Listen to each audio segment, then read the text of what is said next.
Welcome to TNT Sports Talk. Today is Thursday, August 9th. As always, we are presented by D's Home Cuts. I'm your host, Travis Karcheski, joined by my co-host, Truman Karcheski. How's it going, guys? We're joined back in studio today by Zach Berloven. Thanks for having me, guys. Former last year's Fantasy Football League champion. Is going to help us break down a little bit later in the show, give you the tips to win your league.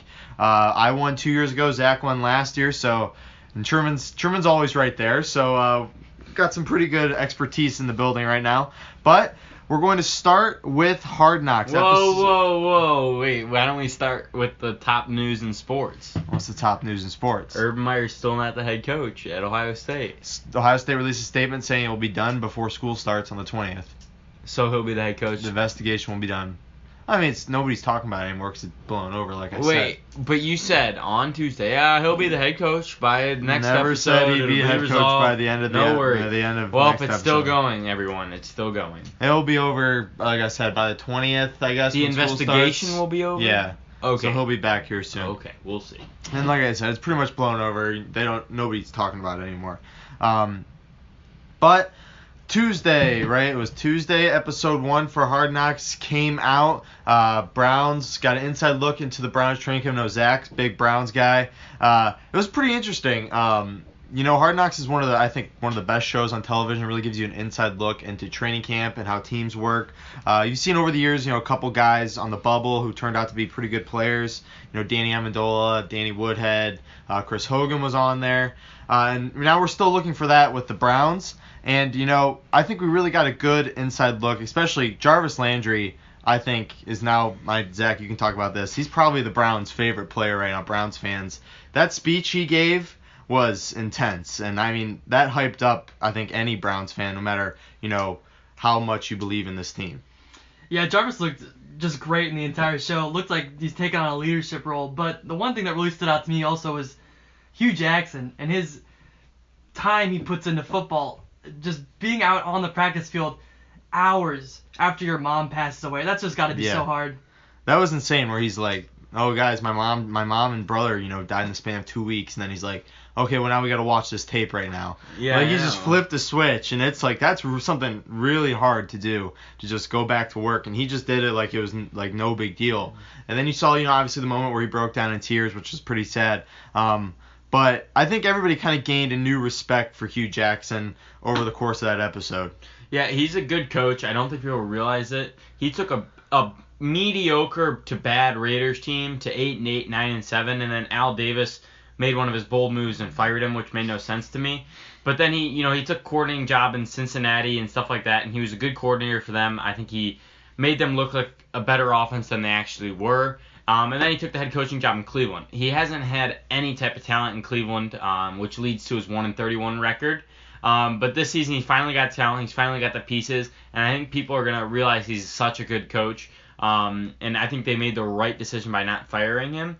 But this is his make-or-break year. He's got to win some games this season. But Hugh Jackson is a very good coach, and I think people saw it in the first episode of Hard Knocks. Yeah, you can really see this team has talent. They have the talent to really do something special. They can easily turn this thing around from 0-16 to a possible, playoff team. It's just going to take, everybody kind of coming together. They've had talent in the past, but every single time it seems like they're ready to put it together, something happens and it just falls apart. But I think this feels a little bit different this year, especially, getting a look into Hard Knocks. This team does look a little different, but we still have those off-the-field problems. Antonio Callaway, he was cited for marijuana possession. I don't think it was earlier in the summer. And he had a small amount of weed in his car, some parts from a gun, some bullets. So that's a little concerning. Zach, you can talk a little bit more about this. That's got to be pretty concerning as a Browns fan. Yeah, so at first, obviously, I see the news, it pops up on my phone all over Twitter. And I'm like, great. This guy's Josh Gordon 2.0. It's going to be worse. But, I looked into it a little further. And he's putting some blame on other people here. So, apparently, he just got his car shipped in. Apparently, the weed was such a small amount, it was under his seat, he didn't know it was there. Apparently, he didn't know those parts to the gun were in his car. Yeah. So, he might be innocent. Apparently, the team believes he's telling the truth, that he's innocent. They're just mad that, he didn't come to the coaching staff, come to Dorsey when this happened. But, who knows? Right now, looks like he's not going to get suspended unless it's suspended by the team, but looks like he's going to be fine for the NFL. But just got to wait and see. Hopefully, he's telling the truth. Hopefully, it wasn't his weed. But, you can never know with him. Yeah, I think they traded Corey Coleman because I think this is their guy. I think he's going to be a good player for them. And then it happened right after they traded Corey Coleman. So I think that's a really bad luck. But I think he's going to be okay. I mean, he's putting up a good story. I don't really know if it's true or not, but I like to believe it is. And I think he'll be okay. I don't think he'll be suspended. If not, it'll be like a 1 game, if that. And I think he'll be fine. I think he's going to be a good receiver. He's just got to clean up his past. Yeah, no, from all accounts, he's having a really good camp, and this is their guy, I guess, going forward. That's why they got rid of Coleman. But we'll see what happens because you never know. Hopefully this doesn't turn into some long-time troubles for him. But we're going to move on to our last team. We're going to review. We've done 31 teams. Going to finish up with 32 today with the Seahawks. So 9-7 last year, but they've ever since that Super Bowl, they've been falling, and they've been falling pretty fast. Just look over the offseason. I'm going to go ahead and say they lost Earl Thomas. I don't think he'll ever play for them again. He wrote that article, basically said, either pay me or trade me. So I don't think he'll be back. They lost Richard Sherman. They got rid of him. They lost Cam Chancellor, and they lost Jimmy Graham. So right there, right off the bat, 4 Pro Bowl players just completely gone off this roster. 4 key guys for the last couple years just gone. And then, this offensive line has been, I think it's nice to say it's been a mess because it's just been a complete shit show the last couple of years. Then what did they do in the first round? They took Rashad Penny, who wasn't even projected to go in the first round, when they had a couple of quality offensive linemen right there on the board. They fixed it a little bit. They took Jamarco Jones from Ohio State. He's a solid tackle. But they really needed some help on the offensive line, and they just didn't get that from the draft or even free agency. Yeah, it doesn't make any sense to me what they were doing. I think this is a complete rebuild year for the Seahawks. I think they're going to be bad, but not horrible. But it's just they got Russell Wilson. I think he's a top 3 most valuable player to his team. He scores so many points for them. He does everything. He runs around, does everything for them. But how much longer can he keep that up? And with less talent than he had, he's going to be without his safety blanket and Jimmy Graham. He's still got Doug Baldwin, who's a pretty good receiver, but he's not top tier in any way. And outside of that, he lost Paul Richardson. That's another big loss because he was another deep threat for them. So I don't really know what the Seahawks were thinking. Their defense is not even close. Chancellor retired. Earl Thomas won't play for them. Richard Sherman's gone. Those are all huge pieces. They don't have, the Legion of Boom anymore whatsoever. So I think this is a year that the Seahawks have to rebuild. I think Pete Carroll's one more year and he's going to be done. I don't think it's going to be a long rebuild for the Seahawks because they have their franchise quarterback. But this is not going to be a year where the Seahawks really compete, I don't think.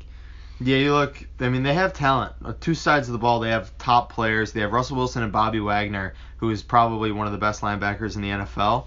So you have a leader on offense and a leader on defense, and then that's pretty much it. I really like Chris Carson. He got hurt last year. He showed us some flashes. But then they took Penny in the first round, which really didn't make sense to me. It didn't make sense to anybody.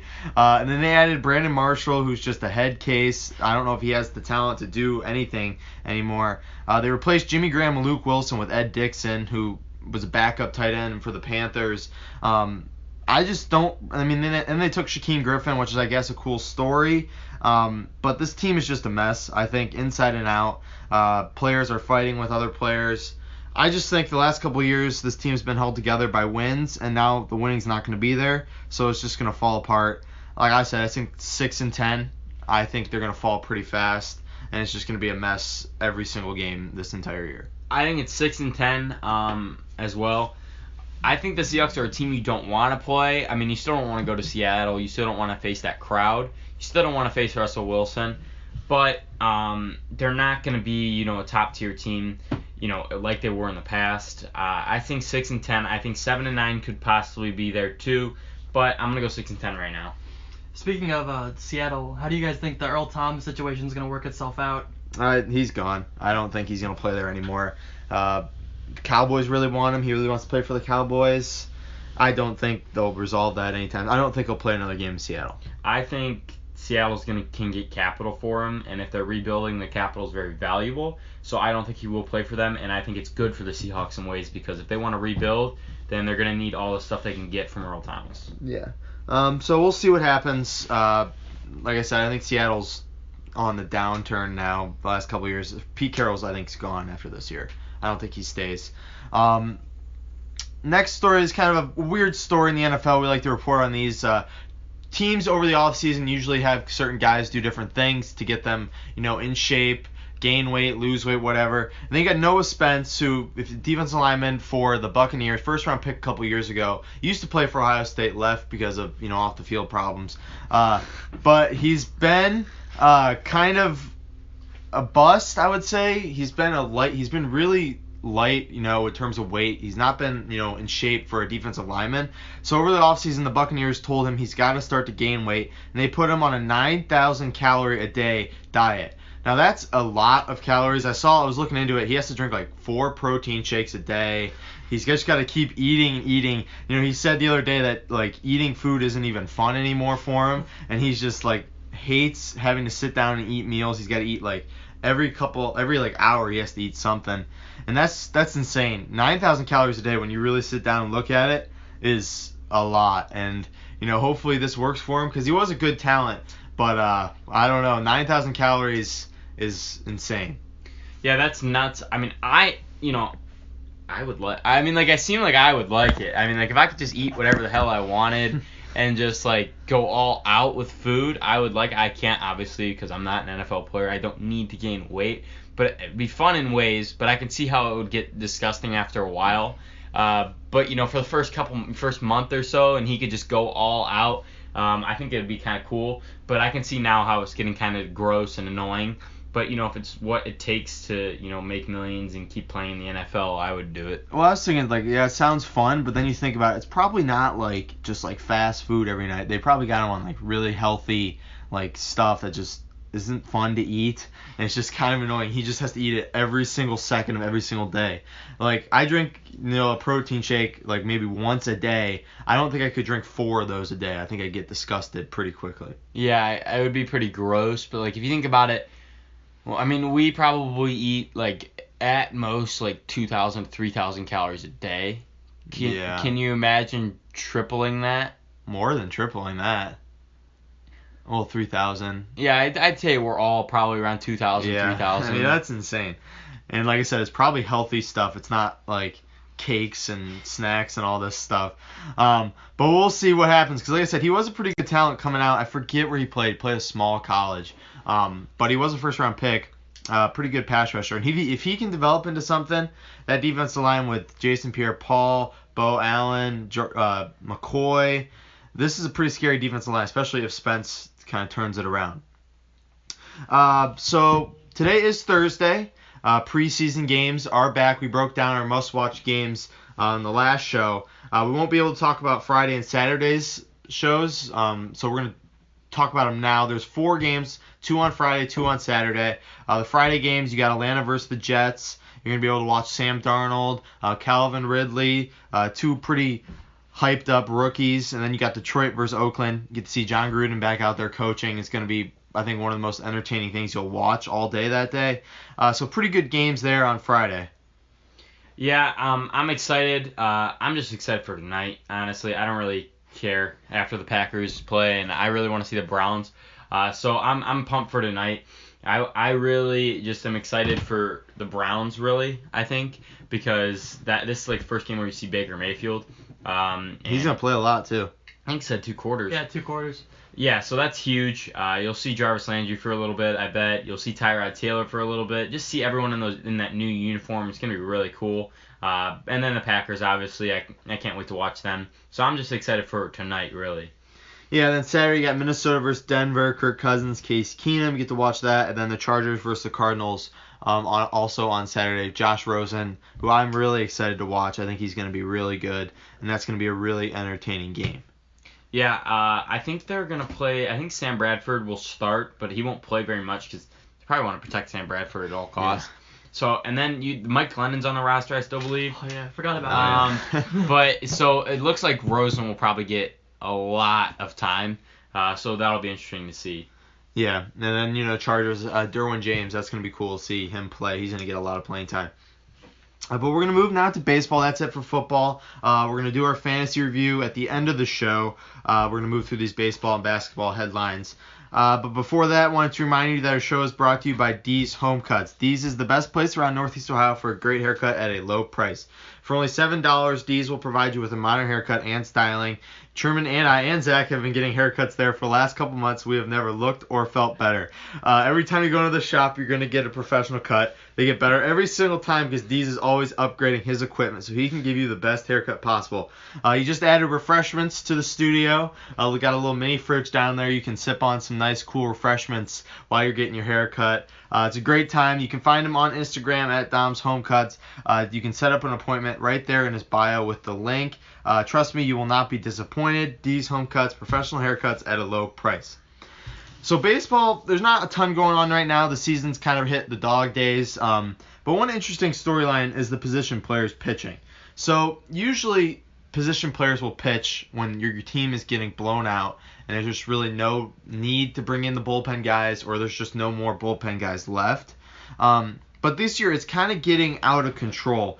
I mean, this is just July 24th. I got this stat. They had 41 position players pitched so far in the season on July 24th. That number has went up, over the last couple weeks. And that's a league record, and we're not even halfway through the season there on 41 players pitching. We're halfway through the season. It's like right there. I think right at halfway point it was a league record. 41's not the record, but it's the record now, but still going up. So I just want to get Truman's thoughts on this because I know it's strange. Has it gotten out of control for position players to pitch? I know it's cool to watch, but I know the MLB's talking about adding, a 26-man, adding another bullpen piece to kind of reduce this. But I don't know. It's kind of interesting to see position guys pitch, but it's also, it's kind of boring because the game's out of hand at that point. Yeah, I mean, it just depends. Does the MLB want to admit that, the games are going to be more high scoring and stuff like that? Then, yeah, add another player. But I think blowouts, it's just this year has been just kind of weird in ways that blowouts have happened more often. But I don't think it's something that's going to happen, every single year and it's just going to get higher and higher and higher. It won't. But, I think it's cool, every once in a while when you see a position player pitching. And I don't think there's a need for a 26th man. But if this does keep getting out of control and baseball does change to where there's more blowouts here and there, then yeah, add a 26th man. But I don't think there's a need for it, and I don't think it's the first thing they need to worry about.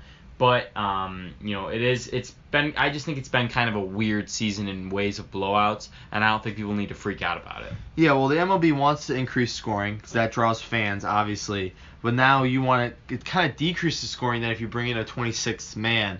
But it is entertaining every once in a while. But I think, it's happening like once a week, twice a week, and it's kind of getting annoying, because these guys come in, and it's interesting to see how they do, but it also kind of ruins the game because, you don't get to see, those certain type of pitches that everyone loves to watch. But if the game's out of hand and it's in the 20-5 range, then the only thing that's going to keep you watching is to see a position player pitch. I mean, do you really, even then, it's not that entertaining to keep watching if your team's getting blown out. If Ryan Braun pitches, if the Brewers are down by 30 and the Ryan Braun pitches, I'd watch. Yeah, it's entertaining. It's a fun little sideshow, but it's not baseball. I think adding a 26-man wouldn't be crazy. I think they could do other things that would increase the, watching this game more. Adding a DH to the NL would help a lot. I know they're talking about that. I think adding a 26-man wouldn't be a terrible idea. It wouldn't be that big of a change at all. Most people wouldn't even notice. And I think it would help. I don't think you would see this as much. But if you want to increase the offense in baseball, don't get mad when it's 20-5 and guys are pitching their position players. So we'll keep watching on that. I think a rule is going to get done. I easily could see them adding a 26-man, next year. But we'll see. We're going to move now to basketball. We're going a little quickly because we want to get to fantasy review. The Christmas Day schedule came out the other day. Run through these games. Bucks versus Knicks. You're going to lead it off. Kind of a boring game. Then you got the Thunder versus the Rockets. Carmelo Anthony facing his former team. 76ers versus Boston. Good matchup. LeBron James and the Lakers going to play the Warriors. Obviously, you knew that was going to happen. Then finish it off with the Blazers and the Jazz. I know, Trim, Bucks fan. Any other of these games really intrigue you? I think LeBron. I just want to see LeBron in the Lakers uniform. I know at that point we'll get used to it, but I think him playing the Warriors that's gonna be the first time he plays the Warriors. I think so. I'm not sure. So that'll be interesting. It's always interesting seeing him go up against the Warriors. But I think like you said, the 76ers and Celtics, that's a good game. Knicks and Bucks, it's got some young talent in that game. Rockets. Thunder versus Rockets. Obviously those are two second-tier teams in the West going at it. They're all second-tier to the Warriors. No, Rockets got the number 1 seed last year. Second-tier to the Warriors. So they're all interesting. Good games to sit down around your family and watch. Yeah, Christmas games are always exciting. I feel like LeBron always plays on Christmas. Just because everyone wants to watch him. And he got the primetime slot, and that's going to be a good game to watch. So we're going to do our team reviews, run through them really quick. Got the Warriors and the Celtics. The number 2 seeds last year. I don't know how the Rockets are the second tier to the Warriors if they got the number 1 seed in the West. The NBA champs. But the Warriors, honestly, this team was dominant last year, and they got more dominant, adding DeMarcus Cousins and Jonas Jericho. He's a solid bench player. He played for the Jazz last year. And they had a really good draft, honestly. They took Jacob Evans, who had a pretty solid year last year. And the Warriors do a great job in the offseason. Even though this team has all the talent in the world, they always seem to add to it, especially in the draft, because they always keep their first pick. And they always get somebody who slides. They got Jordan Bell last year. He slid, and he turned to be a great piece for them. So just talent, adding more talent, becoming more dominant if it's even possible. Yeah, the Warriors are the NBA champions already. There's not a team in this league who can beat them when they're healthy. The only possible chance that the Warriors don't win the finals this year is if someone gets hurt, whether that's Steph Curry, whether it's Thompson, whether it's Green, whether it's Durant, whether it's Cousins again. But the Warriors, they're the best team of all time. They have possibly the best player in the game right now in Kevin Durant. They have great players around him in a top 10 player in Steph Curry, a top 20 player in Klay Thompson, top 25 in Draymond Green, and then DeMarcus Cousins, in my opinion, when healthy, is top 10 easily. So, when you just have 3 top 10 players in itself, it's just unbelievable. There's not a team who can beat them right now. When healthy, no one matches up with them. You could say this team is just, it would not lose a game. It's an all-star lineup easily. But it'll be interesting to watch them and teams trying to take them down.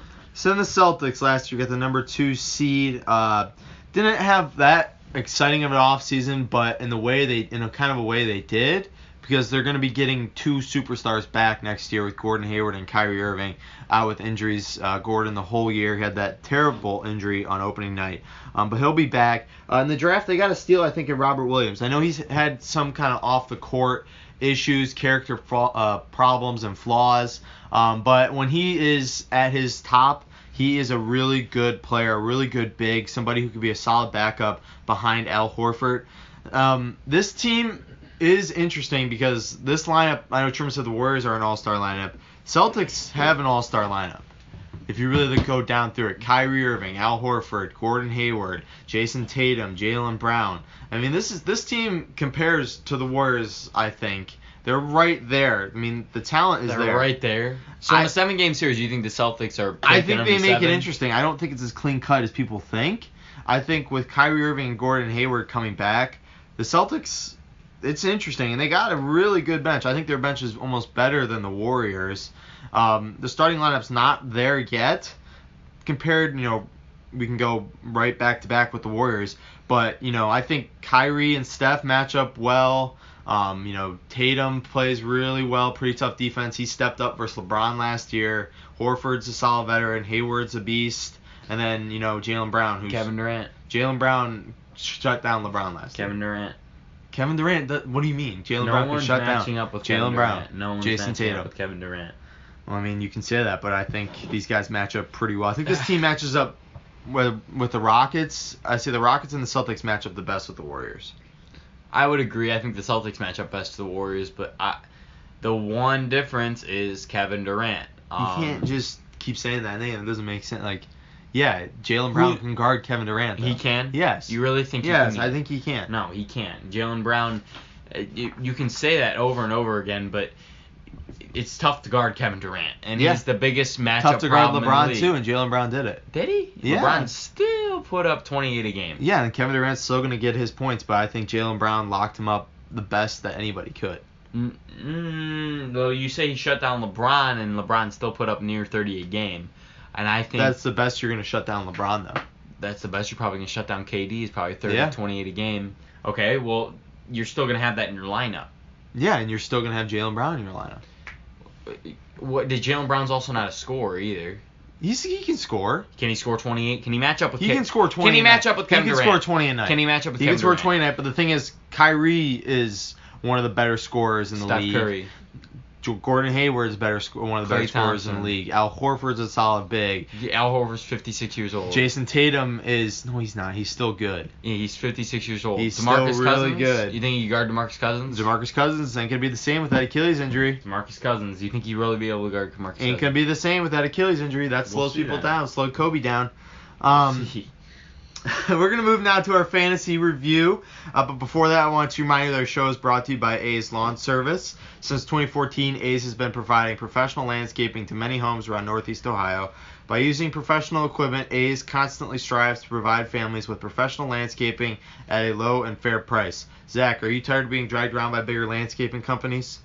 Yes, I am. Turn to A's, and trust me, your lawn, your home will never look better. Trust A's for all your landscaping needs, and you will not be disappointed. The phone number is 330-241-2392, and the email is lawnservice.a's@gmail.com. A's Lawn Service LLC. You grow it, we cut it.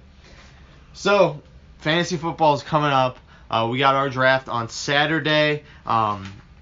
It's in a pretty competitive league. I know a lot of people do pretty competitive leagues nowadays. People take it over the top. So we thought we'd give, we're going to go position by position, quarterback, running back, wide receiver, tight end, defense, and even kicker. We're going to give top three at each position, our opinion, a sleeper at each position, and then an overrated guy at each position. Okay. So we'll start with quarterback. We'll go around the table, do our number ones. Aaron Rodgers. Aaron Rodgers. All right. Number 2, I did Russell Wilson. Number 2 for me, Drew Brees. I got Brady at 2. Okay, it's a little bit different. I mean, you said yesterday, you said today, actually, he's a top 3 player to his team. He doesn't really have anybody. Still doesn't really have a line. Doesn't really have any He didn't have a line receivers. last year, though, and I feel like the running backs got a little better. Chris Carson, Rashad Penny's Drew a good. Brees throws nearly 5,000 yards. I had Drew Brees last year. Every game he throws 1 touchdown, 1 pick, gives you 10 points. Drew Brees throws near 5,000 yards a game. 1 touchdown, 1 pick I every game. didn't even have Drew Brees in my top 3. Okay, well. I had Brady rounding out my 3. No, Brady has no weapons. Brady But it's still. Brady. Yeah, Brady it's has still no Tom Brady. weapons. No. Brady has no weapons. who's your Gronk's 3? out by week 3. Right, who's 3? Cam Newton. Cam Newton. I got Russell Wilson. Why would you put Russell Wilson behind Cam Newton, though? What do you mean? What do you mean? I feel like Russell Wilson's a better version of Cam Newton. I think Cam Newton's got more talent around him. I think DJ Moore it's a rookie. Who else? You got Greg Olsen, DJ Greg Moore. Olsen, DJ Moore. I guess they got McCaffrey too. He's a receiving back. McCaffrey. That's true. I like the way he runs. I think Cam Newton. I think you got to look at the way. I think Baldwin's a better offensive weapon than all of those guys. Okay. I think I don't know. so. DJ Moore's got a lot of potential. DJ Moore's got potential, but he's a rookie. He hasn't You done think anything. you think Baldwin's a better offensive option than Greg Olsen? Yes. No, that's wrong. I think That's so. wrong. Yeah, That's We're wrong. going to go tight end. I don't think Greg Olson's a top 3 fantasy tight end. Well, okay, well maybe not last year because he was hurt 95% I don't last know. year, but I like Greg Olson, but like you said, he was hurt last year. You think Baldwin's a top Getting 3 wide older. receiver? He's contemplating retiring. No, he's contemplating retiring. The only option the Seahawks have, passing wise, is Doug Baldwin, and you're telling me. Lockett. oh my gosh. gosh. Teams are gonna have to Rashad nearly Penny's- double Rashad guard. Penny. Rashad Penny was a 3rd round running back that got drafted in the Yeah. 1st round. Hey, He's you can ass. receive out of that backfield. That's all I'm Oh, saying. my Russell Wilson's got the magic feet. He just runs around. I think he's a top fantasy quarterback, a top 3 easily. He's top 5, but not top 3. You were like, you loved him on Tuesday, and you put him above Cam Newton. You put Cam Newton above him. Yeah. How? I wouldn't trust Cam Newton either. I had Cam Newton last year, and he's good quarterback, decent, but he's not. When Cam Newton is on, he'll give you 40 points a game. He's on maybe 3 games out of the year. No. He's an MVP 2 years ago. 2 years ago, and then he sucked last year. No. All right, we'll do our sleeper. I'm going Joe Flacco. Joe Flacco is in a contract year. You saw what he did last contract year. He won a Super Bowl. He's got some competition behind him with Lamar Jackson. He's got some decent weapons, not great. I think who's he got there? Crabtree. Willie Snead. Willie Snead's a solid receiver. Yeah. Whoa. What? First round tight Crabtree's end your and number Hayden one. Hurst. Hayden Hurst is 45 years old and he's a rookie. I don't know. Flacco in a contract year scares me. I think he puts it on. Check He's had a him great up, I camp dare so you. far. Take Flacco. Yeah. He's had a Take great Flacco. camp so far. I think he Take could be a Flacco solid off my- sleeper. Take Flacco off my. All right, go. Who's your off the sleeper? board for me. Who's your sleeper? My sleeper is Alex Smith. Okay, how's Flacco better than Alex Smith? Is Alex Smith better than Joe Flacco? 99.7% of the people in They're this the world. same guys. No, they aren't. Alex Smith was better last year, but I don't know. Both of them are so risky going into this year. Both Alex have Smith- no weapons. Ladarius Geis is a beast. Oh, he hasn't even played a Dude. down Paul yet. Richardson's a beast. Paul Richardson. Oh my God. Jordan Overhyped. Richardson's a beast. Jordan Richardson. Who? Jordan Richardson. I said Paul Jordan Richardson. Reed. Jordan Reed Jordan is a Reed. beast. He's brain dead. This Who guy has is- so many. Josh bad concussions. Doxson is a beast. Who? Josh Doxson Who? is a Oh beast. my God. Alex Smith performs year in and year out as one of the most consistent quarterbacks in the league. Last and year he was gets his no only love. relevant year. Was He last gets year. no love. Alex only Smith, relevant year he's was a last top 10 year. quarterback. No, he's yes, not. he is. Alex Smith Oh gets my no love. gosh. Everyone says he's a Who? dump-off quarterback, but he had the best completion percentage as a deep ball up in the year. He throws it to Tyreek Hill deep. No, oh my well, he's gosh. going to throw it to Paul Richardson deep Paul this year. Oh my gosh. And the Paul Redskins Richardson. are going to be good this year, and Alex Smith is going to be a very good fantasy quarterback for whoever gets him. All right, who's your sleeper? All right.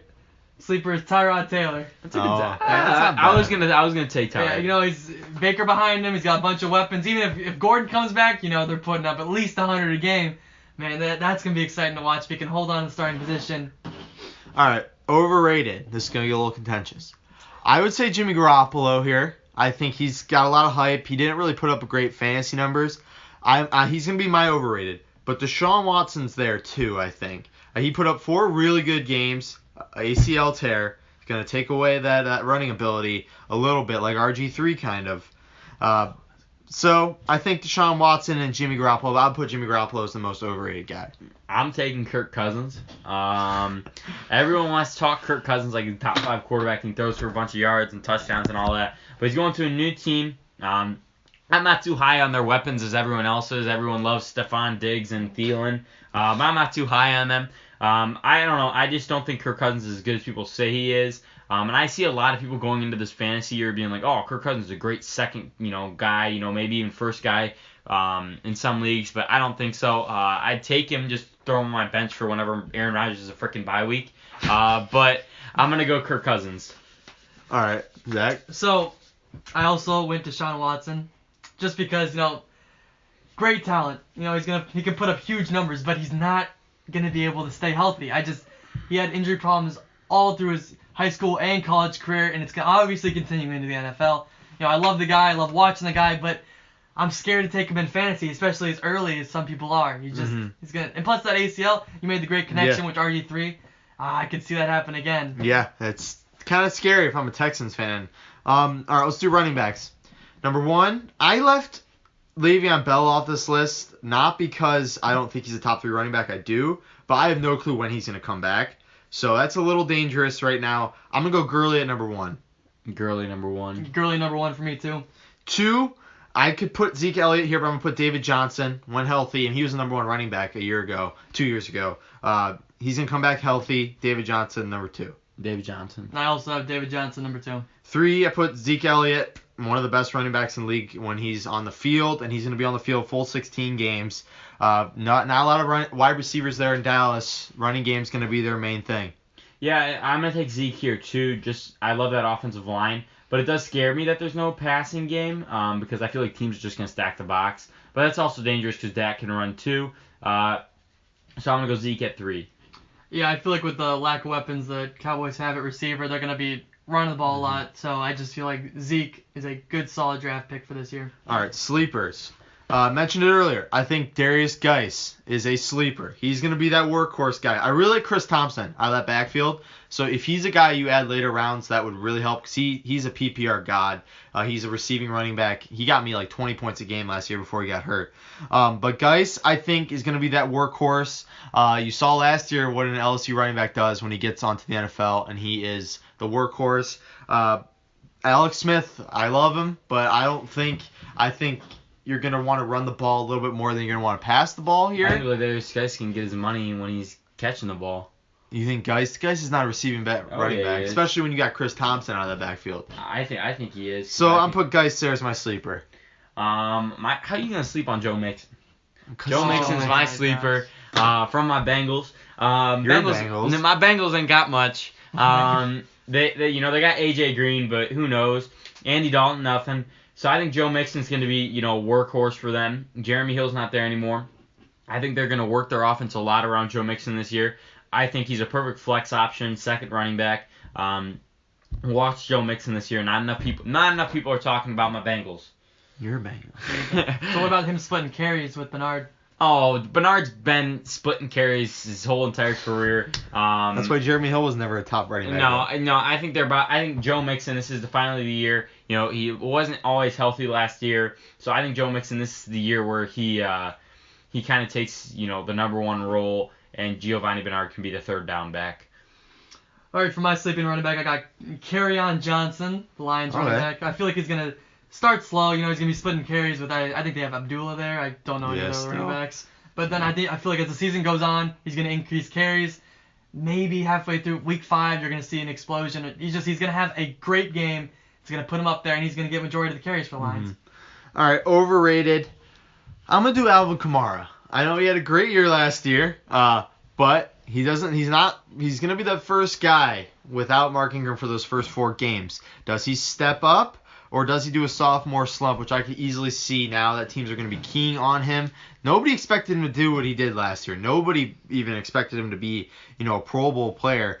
But he was, and he was one of the best running backs in the league last year. So this is a risky pick. If you pass on him and he turns out to be really good, you're going to be kicking yourself. But if you pass on him and he sucks it up, sophomore slump, you're going to be, happy that Travis told you this. So Alvin Kamara, overrated. My overrated is Kareem Hunt. I think Kansas City. I think people, they saw the stats with Kareem Hunt, and they were ridiculous last year. He had over, way over 1,000 yards. He was a leading rusher. But people, that was a lot of that was in the first 6 to 7 games, and he got kind of slumped in the second half of the season. He picked it up towards the end, but he did slump in the second half. And I think people are going to see a sophomore slump from Kareem Hunt. It's a new kind of – it's not new offense, but it is in ways. You're going to have a new quarterback, not the same offensive coordinator. So I think Kareem Hunt's going to take a little bit of a step back, and I don't think he should be, top running back in this year's fantasy draft. The only thing about Kareem Hunt that I like this year is that he's going on along with a quarterback that hasn't started a lot of games. Mm-hmm. So they're going to need to run the ball a lot. They're going to probably have a lot of checkdowns just to get Mahomes' confidence up. For my bust at running back, I got Jarrett McKinnon. Oh wow! True. So a couple years back, I think it was when AP was suspended. Everyone was like, take McKinnon. He's gonna get a bunch of carries. He's gonna show up these first couple of games when AP's gone. But he shit the bed and he didn't do anything. And I feel like he's a lone back in San Francisco this year, and he's gonna shit the bed. And he's going really high in a lot of fantasy drafts, but I don't trust it. I don't understand what the hype is around Jarrett McKinnon. He hasn't done anything, and he got some big old contract. Yeah, I don't know. We'll see. Now we're gonna go to wide receivers. AB number 1. AB. Number 2, I put Julio. I put Odell. Odell, really? Yeah, I like Odell a lot. I say Hopkins at 2. Yeah, I like Hopkins a lot. Hopkins, the third guy here I have, and Hopkins went back and forth. I'm gonna say Michael Thomas. Not in terms of pure skill, but PPR, yes, he is a number over 1. Hopkins. It's right there, I would say. Over Odell. Yeah, I don't trust Odell this year. Okay. Especially with my Saquon number Barkley, they're going to want to try out that nice new toy they got there on offense. Odell, I don't know. My number 3 is Julio. So you said they're gonna run a lot with that new offense in New York, but you run to set up the pass. That's You get true. the running game going. I think Odell's gonna have a good year, so I got him at 3. Okay. I respect that. I think Odell and Hopkins belong in the top 3, but there's only 3 spots.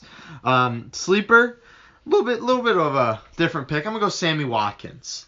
I think Watkins, big arm, Patrick Mahomes, Sammy Watkins, a solid, really good deep threat wide receiver. Tyreek Hill's going to get those little check downs so he can run for 400 yards. Sammy Watkins is going to be the big play guy, and Patrick Mahomes is a big play, deep ball quarterback. Sammy Watkins, book it. All he needs is one long catch a game. He's going to get you number 1 wide receiver points. Number 1 wide receiver. I don't know about that. I don't know. My sleeper, Jordy Nelson. The worst decision the Packers ever made in my time as being a Packer fan, my time since I was birthed, was getting rid of Jordy Nelson. He didn't have the production because of frickin' Brett Hundley last year, and the Packers made a dumb decision to get rid of him because he wouldn't take. He would take a pay cut, but they wanted to pretty much have him make nothing. So he left for Oakland. I think Derek Carr is bound for a bounce back year. I think John Gruden's bound to have that offense running like a well-oiled machine. I think, Amari Cooper, that's another one on this list. I think he's going to have another bounce-back season. But Jordy Nelson, I would definitely pick him up. I think he's a good flex, good maybe number 2 wide receiver, and I think he's going to have a big year. All right, my sleeper, I got Corey Davis on Tennessee. I just feel like he's going to have a great bounce-back year. Apparently he's been doing really well in camp. They get shut down sometime against one-play Butler. Some of those videos have been surfaced on Twitter. But, I liked him coming out of college. And, he had battle injuries this year, but he's got a young quarterback. And I think he's going to do something this year. I just like him. All right, my overrated is A.J. Green. I like A.J. Green. I think he's a really good player. I don't like Andy Dalton. I think Andy Dalton's complete trash. I picked him last year, cut him like week 3. He's trash. He's not a good quarterback. I know he kind of caught the league by storm by just throwing him up to A.J. Green. I don't think A.J. Green's a bad receiver. I think Andy Dalton's a trash quarterback. And, they got John Ross. He's going to be healthy. They're going to try him out a little bit more. They really like Tyler Boyd. He's had a pretty good camp. A.J. Green's the number 1 receiver, don't get me wrong. But Andy Dalton's just a trash quarterback, and I don't think he'll be able to get the ball to A.J. Green. Don't talk ish on my Bengals. Oh, Andy Dalton's trash. No, they suck. But my overrated receiver, I'm sick and tired about hearing about this Stephon Diggs. He's my overrated receiver. I just feel like Minnesota's got some weapons, and I don't think he's a number 1 wide receiver. I really don't. I don't feel like he hasn't had that great of production. People just overrate him because he's athletic and he makes big catches. But I think he's overrated. I think people are gonna hype him up to be possibly their number 1, number 2 wide receiver. I think flex at best, but he's my overrated receiver. So an overrated receiver, I got Keenan Allen. Wow. He had a good year last year. Great year last year, actually, but the man can't ever stay healthy. I'm not drafting him 1st round, 2nd round, 3rd round. I'll think about it 4th round, but he's going to be gone by then. I don't see it. He's going to get hurt. The Chargers curse. They got so many people hurt every year, and this year it's going to be Keenan Allen again. All right. Tight ends. Gronk. Jimmy Graham. Number 1 tight end. Jimmy Graham. Oh my Jimmy gosh. Graham. And purposely because the man is going to score 15 to 20 touchdowns this year. Oh my gosh. What's the biggest point maker in fantasy football? Touchdowns. Gronk, yes. Gronk is Gronk. But he can't stay healthy, and Jimmy Graham is getting the ball in the red zone every Patriots single time. Patriots have no weapons really other than Gronk now. Jimmy Graham is going to be money in the red zone for Aaron Rodgers and the Packers. I think Jimmy Graham should be your number 1 tight end this year. All right, so we know Truman's taking with his tight end. Zach, you had Gronk number 1. Yeah, I got Gronk at 1 too. 2, Travis Kelce. 2, Gronk. Travis Kelce at 2. 3 is a little, I would say Zach Ertz for me. Number 3, he was a solid tight end all year last year. 3, Kelce. I got Zach Ertz at 3 too. All right, I have 2 sleepers here. I have Jordan Reed number 1. If he stays healthy, he's a top tight end. Alex Smith loves his tight ends. You want to talk ish on Alex Smith, and then you come back with me. He likes his tight ends. Talk ish on Alex Smith, and then you come. And then my second guy, Tyler Eifert. top ish on the Bengals. top tight end and then a couple years ago. Talk ish on my Bengals. I took him last year hoping that he would come back. He never did, so I ended up cutting him. But he's going to be back this year. He's going to be healthy. No, I don't know, a little bit of a sleeper there. Talk ish on my Bengals. I'm going to go with David Njoku from the Browns. A red zone target. Boy. I think the three main targets for Cleveland is going to be Josh Gordon, Jarvis Landry, and David Njoku. I think he's going to play big for the Browns this year. Tyrod Taylor loved using what's his name, Charles Clay from Buffalo. So I think he likes using tight ends, and I think David Njoku is going to have a big season. Yeah, my sleeper is also David Njoku. Drew made some great points. We've talked about this multiple times. David Njoku is going to ball this year. He's going to ball in the red zone. Him and Tyrod are going to have a connection. All right, my overrated. This is a hard pick for me, but I'm gonna go Trey Burton. Big Super Bowl guy last year, put his name on the map. Got a big contract with the Bears. Nagy likes his tight ends. I know what people are saying, but I just don't think he has the ability to be what Travis Kelce was with the Chiefs. So I think people are gonna take him high, and he's just not gonna perform. Plus, they like Jordan Howard. They got all these new little weapons. I don't think he's gonna be getting as many targets as people think. Mine's going to be Evan Ingram of the Giants. He had a big season last year, but that's just because they sucked. But Odell's healthy. Sterling Shepard's there. And then, they got Saquon Barkley. They're going to want to run the ball a lot more. So I think Evan Ingram's going to kind of take, second tier to that offense, and he's not going to be the top option like he was towards the end of the year last year. So I'm going to I think people are going to take him high because of the hype of last year, but I'm going to say he's going to have a little bit of a step back. Yeah, I considered Burton for my tight end bust, but at the end, I decided on Jimmy Graham.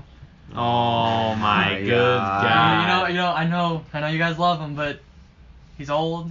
He's not old. He's old. He's not old, especially for a tight end. He's old, and he hasn't had good production in years since he was in New Orleans. Yeah, he ain't have Aaron Rodgers. I don't know, man. I hope he's good for you guys, but I don't see it. Browns do this kind of stuff all the time. They signed someone that was pretty good a couple of years ago.